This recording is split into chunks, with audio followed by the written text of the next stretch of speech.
Welcome to the review for Unit 6, Test 2.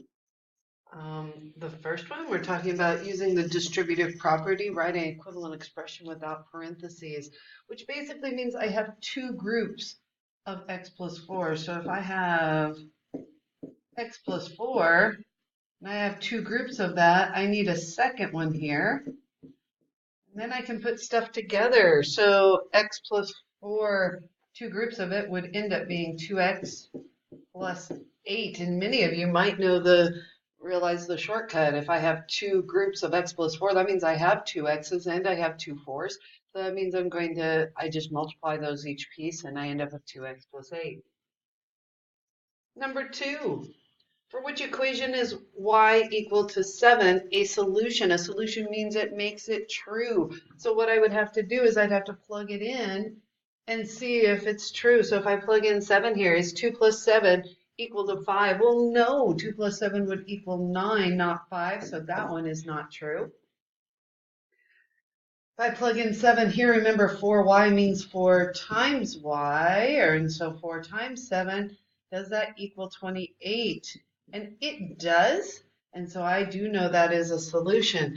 But I'm going to check the others just to make sure. So if I plug in 7 here, is 7 divided by 4 going to be equal to 3? Well, 4 only goes into 7 once, and then there's some left over, so no, that is not going to be a solution. And for D, if I plug in 7 minus 5, does that equal 2? Well, yes, it does. So we have two possibilities, so we have to make sure we include both of those. Okay. The model below is one way of showing an algebraic expression. Which expression does the model show? Well, I know that the whole thing right here is t, because it tells me that. So I have the whole thing, and I also know that this part right here is 2, and this is what we don't know what that is, and that's what we're looking for, that shaded region. So if I were to say, if I wanted this to be left over, okay, if I want that to be left over, I've got to start with t and take 2 away. And since I have it just as an expression, it does not have an equal sign. It's just that right there. At this point, do me a favor and put a star by number 3. Okay, so that way we know you're listening to it. Number 4, write an equation that shows a relationship between x and y. So here's my x, and then here is my y. So it tells me over here, what I have here is it says y equals. That means that we're getting to y by doing something to x. So what do we do to x? What are we doing to 1 to get down to that 5? Well, I have a couple of options. I could add 4 because it's getting larger. So one possibility would be that I add 4. Another possibility would be to multiply by 5, because 1 times 5 gives me 5. But here's the thing, it has to do the same for all of them. So how do I get from 2 down to 10? Well, there I added 8 as a possibility, or I could have multiplied by 5. Oh, I'm seeing a pattern, I think, maybe. So this one, to get from 3 to 15, I either added 12 or I multiplied by 5. Oh, I'm thinking we might have it here. From 4 to 20, I either added 16 or I multiplied by 5. And since it has to be the same, looks like multiplying by 5 is going to be what it's going to be. So y is going to equal, and we're going to say 5x, because we're taking 5 times whatever x is. Like if I added another number here, if I said, oh, let's put another thing here, let's put a 10. Well, I would do the same thing to it, so I would take 5 times 10 and get 50. So it doesn't matter what x is. So our answer should be this, y equals 5x. All right, on to page 2.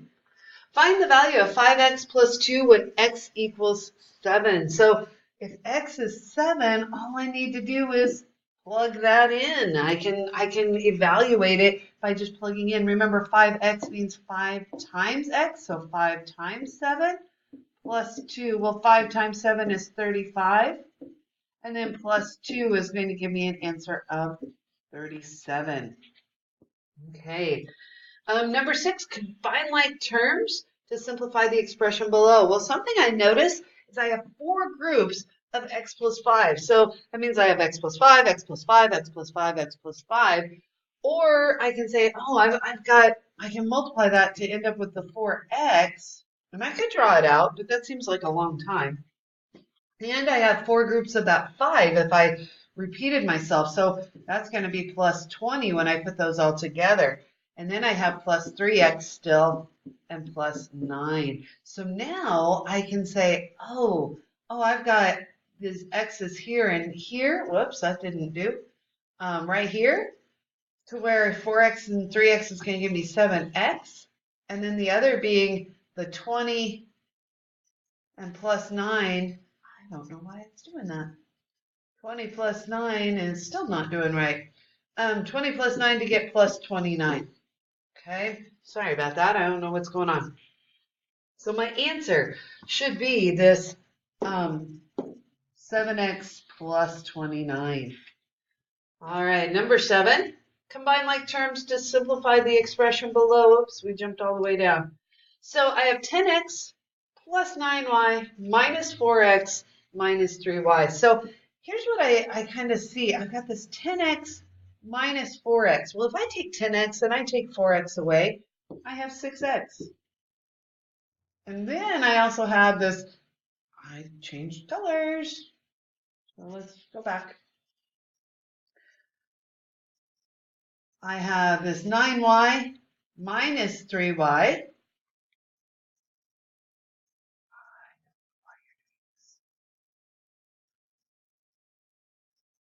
It still is not. Okay, sorry about this. But the 9y minus the 3y.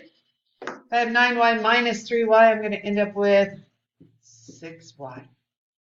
Remember, x's and y's are different, so my answer is just that. Do me a favor and put a smiley face next to number 7. All right, so Sally wrote an expression that is equivalent to 3 times the x plus 6 in parentheses there. Write an expression that could be equivalent to it. Well, you know, there's all sorts of different things we could do. We could look at that being the distributive property and say, okay, I've got 3 groups of x plus 6, so that means I have x plus 6, x plus 6, x plus 6. So I could say 3x plus 18, that's the same thing. But you know, I could do some other things. I could say, well, I could just say 3 times x plus the 3 times the 6, and that's the same thing. I could do something fancy like 3, and then on the inside, I could change that instead of x plus 6. I can say 6 plus x, because that's going to be the same thing, because I can change my order of addition. I can't change it for subtraction, but I can for addition. I can for multiplication too. I could do something like, let's see, what if I did? Well, if I have that, I could do 3 times 6 plus 3 times x. So I've got some different things that I could do with that. And if you think of something else and stuff, put that on there. Just because I don't have it on there doesn't mean it wouldn't be right. So check with one of us to see. Number 9, write an expression for the model. Well, here's the thing. We kind of have this separation right here. Maybe we think of it as our balance here where we have the 2 sides. But I have 1, 2, 3, 4, 5, 6, 7 x's. Or I could say x plus x plus x plus x plus x plus x plus x. But that takes a long time. So I have 7 x's.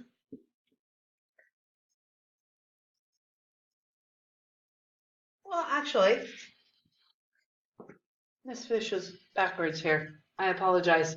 So let's back up. We gotta back up. We gotta keep backing up. Okay. Actually, this isn't a hanger model. Otherwise, we would have had the hanger there. We're just saying these are the two things that we're putting together. So instead of it being like a tape diagram, we're saying we have the 7x's here and we have a 5. So, and it's a positive 5. So we're just putting that together to be 7x plus 5. There is no hanger model. There is no equal sign. And I was messing that up and I apologize, but this is what it should be because there is no equal sign, no separation there. Okay, um, we're going to go ahead and stop this one for part 1, and then I'll continue with part 2, and you can take a look at that for the other 2 pages.